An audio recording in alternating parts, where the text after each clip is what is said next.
আসসালামু আলাইকুম। আশা করি সবাই ভালো আছেন। আমিও ভালো আছি। চলে আসলাম নতুন ভিডিও নিয়ে। আজকের ভিডিওটি হচ্ছে আমার জার্মানিতে থাকা ২ বছর রিয়াল লাইফ এক্সপেরিয়েন্স শেয়ার করার ২য় পার্ট। ১ম পার্টে আমি কথা বলেছিলাম যে জার্মানিতে আসলে ২ বছর অপেক্ষা করে আসাটা সার্থক কিনা এবং আমাদের যেসব ইন্টারপার্সোনাল স্কিল প্রয়োজন জার্মানিতে আসার ক্ষেত্রে।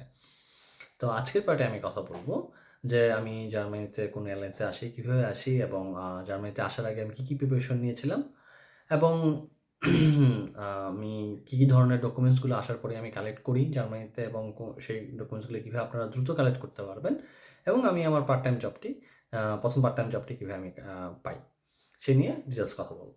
তো চলে যাচ্ছি মূল ভিডিওতে। তো আমি জার্মানিতে আসার আগে যে কাজটা করি সেটা হচ্ছে যে, যে আমার আমি তো ফ্র্যাঙ্কফুর্ট এয়ারপোর্ট সিলেক্ট করি ল্যান্ড করার জন্য এবং ফ্র্যাঙ্কফুর্ট থেকে আমার যে স্টেট সেটা হচ্ছে থুরিঙ্গা ছিল। আমার আমি আসছিলাম টেকনিক্যাল ইউনিভার্সিটি ইলমিনাওতে, যেটা কিনা ইলমিনাও সিটিতে অবস্থিত এবং থুরিঙ্গা স্টেটের আন্ডারে এবং মেইন শহর ছিল এরফোর্ট। তো ফ্র্যাঙ্কফুর্ট থেকে আমি ইলমিনাওয়ের টিকিট কাটি ট্রেনের। তো সেটার জন্য আমি ডয়েচে বানের ওয়েবসাইটে ঢুকে আমার অ্যাকাউন্ট করি এবং সেখান থেকে আমি টিকিটটা কাটি এবং ডিভি নেভিগেটর নামে একটি অ্যাপস থাকে, সেটা আমি আমার মোবাইলে ইনস্টল করে নিই। এই অ্যাপটি হচ্ছে যে আপনার বাস, ট্রেন মানে শিডিউল দেখার জন্য এই অ্যাপটি ইউজ করতে হয় এবং এই অ্যাপটি খুবই ইউজফুল। তো আমি বলব আপনাদেরকেও এই অ্যাপটি ডাউনলোড করে রাখতে এবং অ্যাকাউন্ট ক্রিয়েট করে রাখতে। এবং আমি গালফ এয়ারলাইন্সের মাধ্যমে ঢাকা থেকে জার্মানিতে ফ্র্যাঙ্কফুর্ট এয়ারপোর্টে আসি। কারণ তখন গালফ এয়ারলাইন্স একটা স্পেশাল অফার দিচ্ছিল স্টুডেন্টদের জন্য যে তারা চেকিং ব্যাগেজ ৭০ কেজি পর্যন্ত অ্যালাউ করবে স্টুডেন্টদের জন্য। তো সেই কারণে আমি গালফ এয়ারলাইন্সের মাধ্যমে আসি এবং শুধু আমি না, আমার সাথে আরও ৩ জন ছিল টেকনিক্যাল ইউনিভার্সিটি অফ ইলমিনাওয়ের এবং একজন ভাই ছিল কাসেল ইউনিভার্সিটির। তো আমরা ৫ জন একই সাথে একই ফ্লাইটে আমরা আসি জার্মানিতে। তো আমিও বলব আপনাদেরকে যদি পারেন তাহলে ২-৩ জন মিলে বা ৪-৫ জন মিলে আসার জন্য, তাহলে আপনাদের মানে আপনাদের হয়তো নার্ভাসনেসটা কম ফিল করতে পারেন বা আপনার জার্নিটা এনজয়েবল হবে। এবং আমি ল্যান্ড করি ফ্র্যাঙ্কফুর্টের এয়ারপোর্টের ২ নম্বর টার্মিনালে এবং একটা মজার ব্যাপার হচ্ছে ফ্র্যাঙ্কফুর্টের যেটা সেটা ফ্র্যাঙ্কফুর্টের সাথেই এবং শুধু ফ্র্যাঙ্কফুর্ট না, প্রত্যেকটা আপনার এয়ারপোর্টের সাথেই হচ্ছে আপনার একটা করে ট্রেন স্টেশন রয়েছে এবং ফ্র্যাঙ্কফুর্টেও সেম। ফ্র্যাঙ্কফুর্টের ১ নম্বর টার্মিনালে হচ্ছে যে আপনার ট্রেন স্টেশনটি। তো আমরা ২ নম্বর টার্মিনালে ল্যান্ড করার পরে ব্যাগ কালেক্ট করে আমরা ২ তলায় চলে যাই এবং ২ তলায় থেকে আপনার টার্মিনাল ২ এবং ১ এর মাঝখানে একটি ট্রেন সার্ভিস রয়েছে যেটা কিনা ১ নম্বর টার্মিনালে যাওয়া যায় এবং এটা ফ্রি, কোনো ধরনের টিকিট প্রয়োজন হয় না। তো আপনি জাস্ট যে উঠবেন এবং ১ নম্বর টার্মিনালে আপনাকে নামায় দেবে। এছাড়া আপনি করতে পারেন কি, আপনি ২ নম্বর টার্মিনাল থেকে ব্যাগ কালেক্ট করে বের হয়ে বাসের মাধ্যমে আপনি চাইলে ১ নম্বর টার্মিনালে আসতে পারেন, যেটা আপনার জন্য বেটার হয়। তো আমি আসার পরে ১ নম্বর টার্মিনালে আমরা আসি। আসার পরে আমরা ট্রেন স্টেশনে যাই, একদম সাথেই লাগানোই থাকে ট্রেন স্টেশনটা। তো যাওয়ার পরে আপনি ২ টা কাজ করতে পারেন। একটা হচ্ছে বিলবোর্ডে আপনার ওই যে আপনার যদি টিকিট কেটে রাখেন, তাহলে সেই ট্রেনের নাম্বারটা ম্যাচ করে দেখতে পারেন যে প্ল্যাটফর্ম নাম্বার কত। অথবা আপনার ডিবি নেভিগেশন অ্যাপের মাধ্যমেও আপনি চাইলে খুঁজে দেখতে পারবেন যে আপনার প্ল্যাটফর্ম নাম্বার কত। তো আমি আগে থেকেই যেহেতু আমি প্লাস আমরা সবাই আইসির টিকিট আগে থেকেই কেটে রেখেছিলাম। তো আমরা ওই অনুযায়ী ৫ নাম্বার প্ল্যাটফর্মে আসি। এবং যেটা হয় যে আসার পরে নামার পরে আসলে ইন্টারনেটের নিয়ে একটা প্রবলেম হয়। কিন্তু সুবিধা হচ্ছে যে আপনার প্রত্যেকটা ডিবির মানে আপনার প্রত্যেকটা ট্রেন স্টেশনেই আপনার ফ্রি ওয়াইফাই থাকে। তো আপনি ওয়াইফাই কানেক্ট করলে আপনি ওই অ্যাপসের মাধ্যমে দেখতে পারবেন যে আপনার আসলে ট্রেনটা ডিলে কিনা বা প্ল্যাটফর্মটা চেঞ্জ হয়েছে কিনা। তো আমাদের ট্রেনটা কিন্তু আসার ১ মিনিট আগেই প্ল্যাটফর্ম চেঞ্জ হয়। আমরা ৫ নম্বর প্ল্যাটফর্ম থেকে ৬ নম্বর প্ল্যাটফর্মে যেতে হয়। যদিও জাস্ট এই পাশে আর ওই পাশ থাকার কারণে আমাদের প্রবলেম হয় না। তো আমাদের প্রায় ৩ ঘন্টার মতো সময় লাগে ফ্র্যাঙ্কফুর্ট থেকে আপনার এলিমিনাওতে যাইতে। তো আমি আগে থেকেই আমার এপ্লাই করা ছিল এবং আমি ডর্মের রুম আমার ম্যানেজ করা ছিল। তো আমি যেহেতু ৪:৩০ মতো বেজে যায় আসলে আ আসতে আ এলিমিনাওতে। তো আমি আমার এক সিনিয়র ভাই, আমার এক পরিচিত ভাইয়ের মাধ্যমেই আমি আসলে কিটা আগে থেকেই কালেক্ট করে রেখেছিলাম। এখানে আরেকটা জিনিস বলে রাখা ভালো, সেটা হচ্ছে যে আপনি যে এয়ারলাইন্সে আসেন ট্রাই করবেন অবশ্যই যাতে সকালবেলা ল্যান্ড করেন। তাহলে কি হয়, আপনার জন্য অনেক ইজি হবে। আপনি যদি রাতের বেলা ল্যান্ড করেন তাহলে আসলে তখন ট্রেন ফ্রিকোয়েন্সি অনেক কম থাকে। আপনি কোনো প্রবলেমে পড়লে আসলে হেল্প করারও আপনি মানুষ কম পাবেন। প্লাস রাত্রে আসলে জার্নি করাটা যেহেতু যদি সামারে না আসেন, উইন্টারে আসলে তো খুবই ভয়াবহ অবস্থা, ঠান্ডা অনেক প্রচুর থাকে এবং সামারে আসলেও রাত্রেবেলা আসলে এখানে ঠান্ডাই থাকে। সো সবকিছু মিলে আসলে রাত্রের জার্নিটা প্রেফারেবল না। এবং আপনাকে হয়তো রিসিভ করতে যাবে তার জন্য আসলে এটা একটা হ্যাসেল। সো অবশ্যই ট্রাই করবেন যাতে আপনারা সকালবেলা ল্যান্ড করেন। দেখেন আমি সকাল ৭টায় ল্যান্ড করেছিলাম ফ্র্যাঙ্কফুর্টে। আমার কিন্তু আস্তে, আস্তে বিকাল ৪:৩০ বেজে গেছে আমার ডর্মে। তো আর লম্বা জার্নি থাকে। তো এইজন্য অবশ্যই আমি প্রেফার করি যে সকালবেলা যাতে আপনি ল্যান্ড করেন। তো আমি আগে থেকে কি যেহেতু আমার কালেক্ট করা ছিল, তো আমি কি নিয়ে আপনার আমার ডর্মের রুমে আমি চলে যাই। তো আচ্ছা, জার্মানিতে আসার পরে কোন কয়টা জিনিস আপনি যদি আমরা লিস্ট ডাউন করি আরকি যে কী জিনিস আসলে ইম্পোর্টেন্ট। ফার্স্ট আপনার সিম প্রয়োজন। সেকেন্ড আপনার সিটি রেজিস্ট্রেশন করা প্রয়োজন। দেন হচ্ছে আপনার ব্যাংক অ্যাকাউন্ট ওপেন করা, আপনার ব্লক অ্যাকাউন্ট অ্যাক্টিভ করা, আপনার হেলথ ইন্স্যুরেন্স স্টার্ট করা, সোশ্যাল সিকিউরিটি পাওয়া, আপনার ট্যাক্স আইডি পাওয়া। এই কয়টা ডকুমেন্টস হচ্ছে যে আপনার বা এই কয়টা জিনিস হচ্ছে মোস্ট ইম্পর্ট্যান্ট। তো ফার্স্টে যদি আমি কথা বলি যে সিম, জার্মানিতে মেইনলি ৩টে হচ্ছে মাদার কোম্পানি। টি-মোবাইল, ভোডাফোন এবং হচ্ছে যে আপনার O2। এছাড়া আরও অনেক কোম্পানি রয়েছে। সবগুলোই হচ্ছে যে আপনার এই ৩টা কোম্পানির নেটওয়ার্ক ইউজ করে। তো আপনি যেটা করতে পারেন, আপনি চাইলে যেকোনো কোম্পানিরই কিনতে পারেন। বাট আমি মনে করি যে আপনার জন্য বেটার হয় আপনি একটা O2 প্রিপেড সিম কিনতে পারেন। আপনার হয়তো 13 বা 14 ইউরো লাগবে। আপনি বেটার সার্ভিস পাবেন, অর্থাৎ আপনার নেটওয়ার্ক ভালো থাকবে, আপনার ইন্টারনেট কানেকশন ভালো থাকবে। এটা একটা সুবিধা। পরবর্তীতে আপনি যখন পোস্টপেডে যাবেন, আপনি সেম নাম্বারটা যেকোনো সিম কিনলেই আপনি সেম নাম্বারটা ক্যারি করতে পারেন। বাট আমার কাছে মনে হয়েছে যে আসলে মাদার ব্র্যান্ড ইউজ করাটা বেটার। বিকজ আমি নিজে অন্য ব্র্যান্ড ইউজ করছি এবং করতেছি। আমার কাছে মনে হয়েছে যে এটার সার্ভিসটা আসলে এতটা ভালো না কম্পেয়ার টু O2, ভোডাফোন বা টি-মোবাইল। তো আপনারা যেকোনো একটা সিম কিনতে পারেন। সিম কিনে সাথে, সাথে অ্যাক্টিভ করে নিতে পারেন। আবার আপনি যদি ফিনটিবাতে যদি আপনার ব্লক অ্যাকাউন্ট করা থাকে তাহলে কিন্তু ফিনটিবা কিন্তু O2 সিম ফ্রি দিচ্ছে। তো আপনি চাইলে সেটা বাংলাদেশে আগেই নিয়ে যেতে পারেন। আর বাংলাদেশে অ্যাড্রেস দিলে ওরা বাংলাদেশেও পাঠায় দেয় পোস্টের মাধ্যমে। সো সেক্ষেত্রে আপনি নেওয়ার পরপরই আপনার কাছে সিম থাকবে যদি আপনি ফিনটিবার মাধ্যমে করেন। আমি কোরাকলের মাধ্যমে করেছিলাম, বাট কোরাকল তো এখন ব্লক অ্যাকাউন্টের সার্ভিস দিচ্ছে না। এখন দিচ্ছে হচ্ছে ফিনটিবা এবং এক্সপেট্রিও। তো আমার পরবর্তীতে এক্সপেট্রিও নিয়েও কথা বলার ইচ্ছা আছে। আমি পরবর্তীতে একটা ভিডিও আপলোড করবো এক্সপেট্রিওতে কীভাবে আসলে ব্লক অ্যাকাউন্ট করা যায় এবং কী ধরনের ফেসিলিটি এবং কী ধরনের প্রবলেম আপনারা ফেস করতে পারেন সেটা নিয়ে। তো যেটা বলতেছিলাম যে আপনি সিমের ব্যাপারটা গেল যে আপনি কোন সিম কিনবেন বা কোনটা আপনার জন্য বেটার হয়। তারপরে যদি কথা বলি সিটি রেজিস্ট্রেশন। সিটি রেজিস্ট্রেশনের জন্য আপনার যদি আপনি ডর্মে থাকেন তাহলে আপনার ডর্মের কন্ট্রাক্ট প্লাস সিটি রেজিস্ট্রেশনের জন্য আলাদা একটা পেপার দেয়। যদি আপনার প্রাইভেট বাসা থাকে তাহলে সেই সেম প্রাইভেট বাসার কন্ট্রাক্ট প্লাস সিটি রেজিস্ট্রেশনের জন্য আলাদা একটা আনমিল্ডিং পেপার তারা দিবে। আপনি এবং সাথে আপনি আপনার যেহেতু আপনার প্রথম সিটি রেজিস্ট্রেশন হবে আপনি আপনার ইউনিভার্সিটি এনরোলমেন্ট লেটারটাও নিয়ে যাবেন। এবং সেই ক্ষেত্রে আপনি আগে খোঁজ নিবেন যে আপনার যে শহর, সেই শহরে কি অ্যাপয়েন্টমেন্ট নিতে হয় নাকি ওয়াক ইন? জাস্ট সকালবেলা গেলে আপনাকে রেজিস্ট্রেশন করে দিবে। যেমন আমার ক্ষেত্রে কোনো অ্যাপয়েন্টমেন্ট প্রয়োজন ছিল না। আমার খুবই ছোটো শহর, তো আমি মানে সকালবেলা যাই, যাওয়ার পরে আপনার অ্যাপয়েন্টমেন্টের প্রয়োজন হয় নাই। জাস্ট ঢোকার সাথে, সাথে ওরা আমাকে রেজিস্ট্রেশন করে দেয়। সেক্ষেত্রে আমার আনবিল্ডিং ডকুমেন্টসটা আমার আ ডর্মের কন্ট্রাক্ট পেপার, আমার এনরোলমেন্ট লেটার এবং আমার ভিসাটা তারা দেখে। That's it. সাথে, সাথে সিটি করে দেয়। তো এইটি গেলো সিটি রেজিস্ট্রেশনের ব্যাপারে। তারপর আসি হচ্ছে যে আপনার ব্যাংক।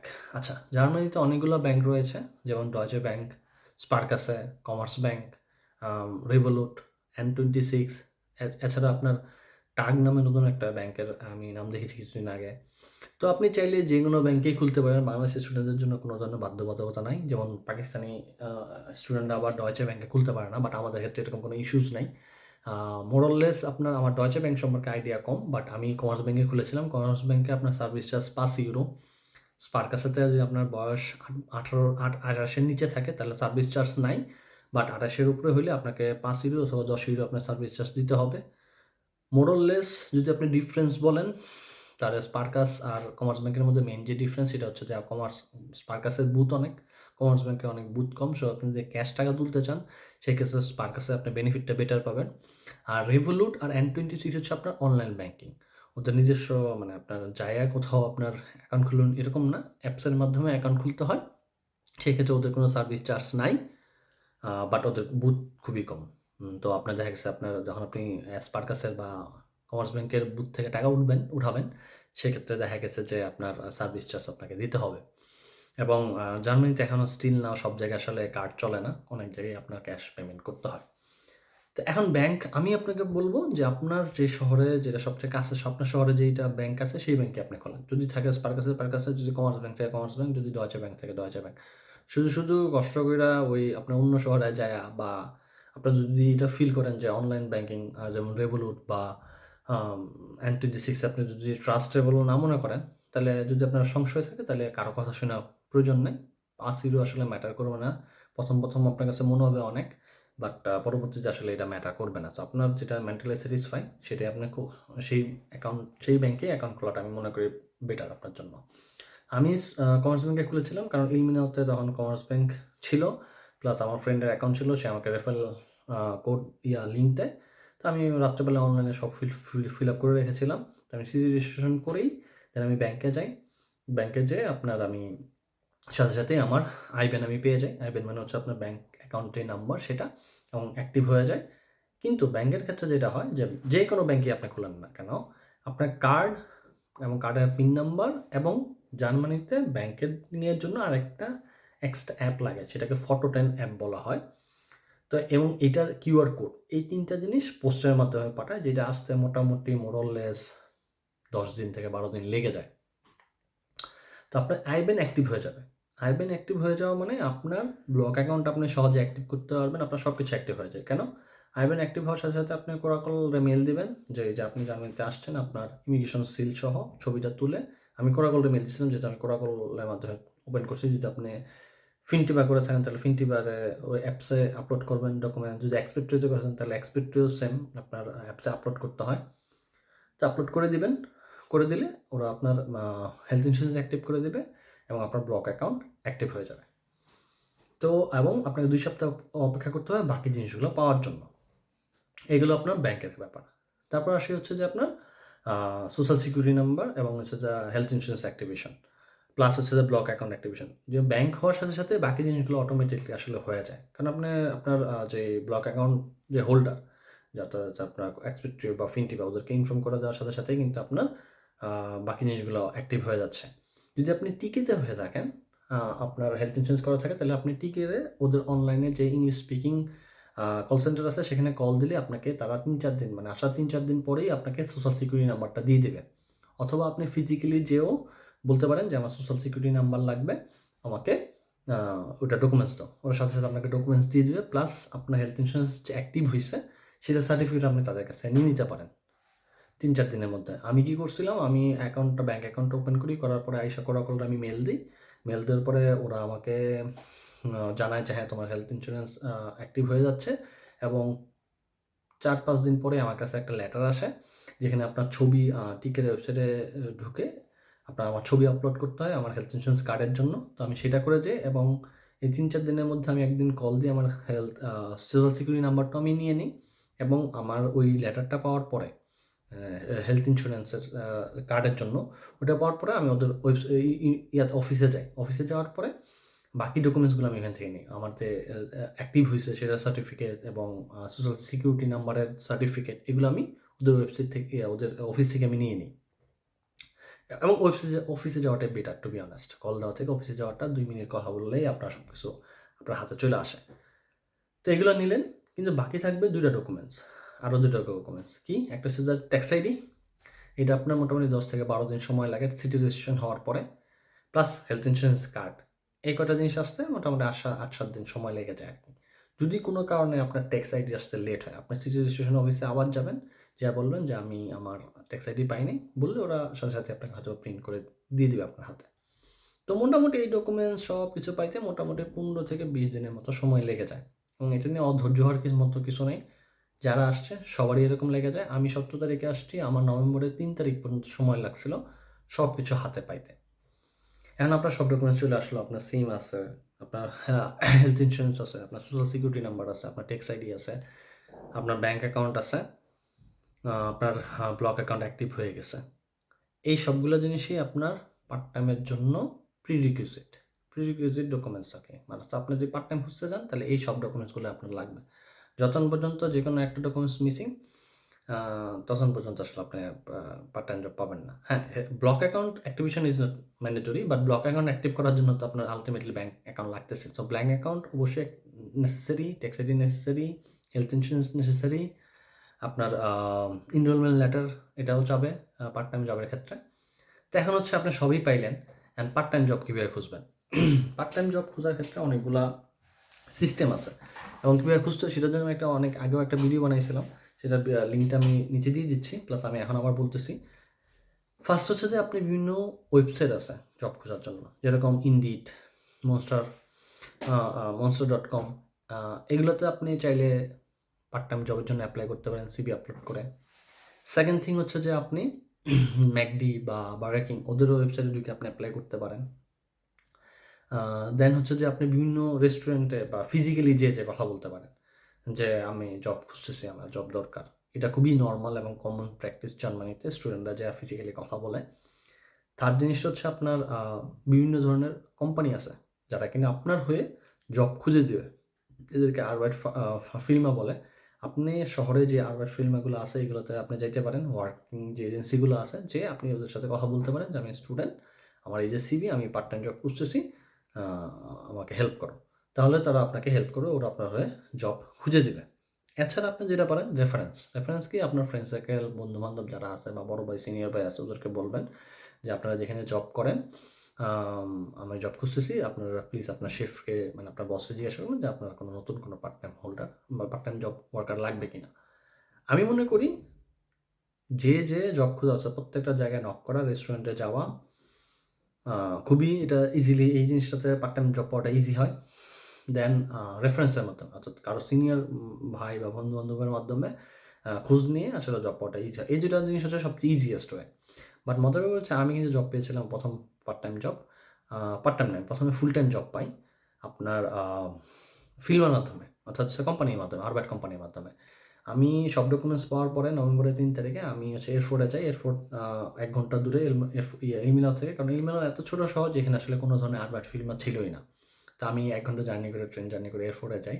যাওয়ার পর ওদের 7-8টা আপনার কোম্পানি ছিল, প্রত্যেকটা কোম্পানিতে আমি যাই, যেয়ে বলি যে আমি এরকম জব খুঁজতেছি, তোমাদের যদি কোনো কোম্পানির সাথে কন্ট্যাক্ট থাকে যে পার্ট টাইম জব হোল্ডার লাগবে ওদের, তাহলে প্লিজ আমাকে নক দিও। এবং এটা জমা দেওয়ার প্রায় 4-5 দিন পরেই আমাকে একটা কোম্পানি থেকে ওরা মেইল করে যে একটা ওয়ার হাউস ফুল টাইম জবের জন্য লোক নিচ্ছে, তুমি কি রাজি কিনা। যেহেতু তখন রুল ছিল যে আমি 120 দিন ফুল টাইম জব করতে পারবো, আর আমি অক্টোবরে আসছি এবং আমি পরবর্তীতে ইউনিভার্সিটি চেঞ্জ করার আমার প্ল্যান ছিল। তো সেই কারণে আমি আসলে কোনো ধরনের কোর্স করতেছিলাম না। আমার এখন আমি যে ইউনিভার্সিটি আছি এটার অফার লেটার অলরেডি আমার পাওয়া ছিল। তো সেক্ষেত্রে আমি চিন্তা করলাম যে ঠিক আছে, তাহলে আমি ফুল টাইম জব করি কিছুদিন। তো দেন আমি রাজি হয়ে যাই এবং আমি নভেম্বরের 20 তারিখেই হচ্ছে যে আপনার আমি ফুল টাইম জবে ঢুকে যাই। যদিও আমি 10-11 দিনের মতো আমি জব করি। করার পর আমি আরেকটা অফার পাই অন্য একটা ফিল্মের মাধ্যমে, যেটা কিনা আমার আরও একটু আমার জন্য বেটার ছিল আরকি। আমার ডরমিটরি থেকেই আমি জবটা করতে পারতাম তখন। তো আমি জন্য ওই ফুল টাইম জবটা ছেড়ে দিয়ে আমি এই পার্ট টাইম জবটাতে চলে আসি। এটা পার্ট টাইম জবের এবং 4 মাসের কন্ট্রাক্ট ছিল। তো একটা কথা মনে রাখবেন এখানে যে জার্মানিতে পার্ট টাইম জবের আসলে মানে কন্ট্রাক্টের আসলে কোনো ভ্যালু নাই। ভ্যালু নাই ইন দ্য সেন্স অফ যে আপনাকে যারা যেকোনো সময় স্যাক করতে পারে এবং আপনিও চাইলে যেকোনো সময় জব ছেড়ে দিতে পারবেন। এটা আসলে ওই ফুল টাইম জবের মতো, মানে ফুল টাইম বলতে হচ্ছে যে আপনার মানে আমি যে ফুল টাইমটা পেয়েছিলাম এটা কিন্তু অড জবের ফুল টাইম। অর্থাৎ আমি যদি সারা মাস কাজ করলে আমি হয়তোবা কাইটা কুইটা 2200-2300-2400 ইউরো হতে পারে। এমন হবে যে 2200-2400 ইউরো তো অনেক টাকা। তখন ক্রিসমাস সময় ছিল, এন্ড অফ দ্য মান্থ ইয়ার ছিল, সেই কারণে তখন রেটটা মানে পেমেন্ট স্যালারিটা অনেক হাই ছিল। বাট নরমালি অড জবে আপনার ফুল টাইম করলে 1800-1900 ইউরো বা সর্বোচ্চ 2000 ইউরো পাওয়া যায়, এর বেশি পাওয়া যায় না। এগুলো অড জবের ফুল টাইম। কিন্তু আপনার যেটা অ্যাকচুয়ালি ফুল টাইম, আপনার কেরিয়ার যেই স্টার্ট করবেন যেই ফুল টাইম দিয়ে, এই ফুল টাইম জবগুলার প্রবেশন পিরিয়ড পার হলে আপনাকে চাইলেই তারা স্যাক করতে পারে না। সেখানে রুলস রেগুলেশন এবং অনেক ধরনের ব্যাপার আছে।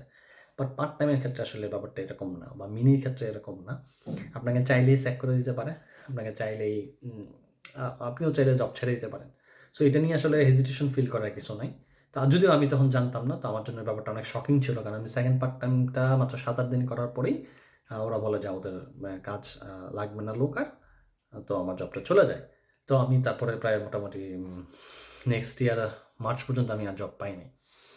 তো এই জন্য আমি বললাম যে মানে পার্ট টাইম জবের আসলে কোনো আপনার ভ্যালু নেই, মানে জব কন্ট্রাক্টের আর কি। যেকোনো সময় আপনাকে স্যাক করে দিতে পারে, আপনি যেকোনো সময় আপনিও স্যাক হয়ে যেতে পারেন। তো এই ছিল মোটামুটি আমার জার্মানিতে আসার প্রথমবার ইন দ্য বিগিনিংয়ে যেসব ডকুমেন্টসগুলো আমি কালেক্ট করেছিলাম এবং যেভাবে আপনারা দ্রুত কালেক্ট করতে পারেন এবং কীভাবে আমি আমার ফার্স্ট জবটা আমি ম্যানেজ করেছিলাম। তো এই ছিল প্রসিডিওর। আজকের ভিডিও এই পর্যন্তই। আশা করি নতুন করে আবার পরবর্তী থার্ড পার্টে আপনাদের সাথে দেখা হবে। সে পর্যন্ত ভালো থাকবেন, সুস্থ থাকবেন। আর আমার একটা ফেসবুক পেজ রয়েছে, আমি সেটার লিঙ্কটা ডিসক্রিপশন বক্সে দিয়ে দিচ্ছি। আমার পেজটি প্লিজ ফলো করবেন। আশা করি আপনার ভিডিওটি ভালো লেগেছে। ভালো থাকবেন। আসসালামু আলাইকুম।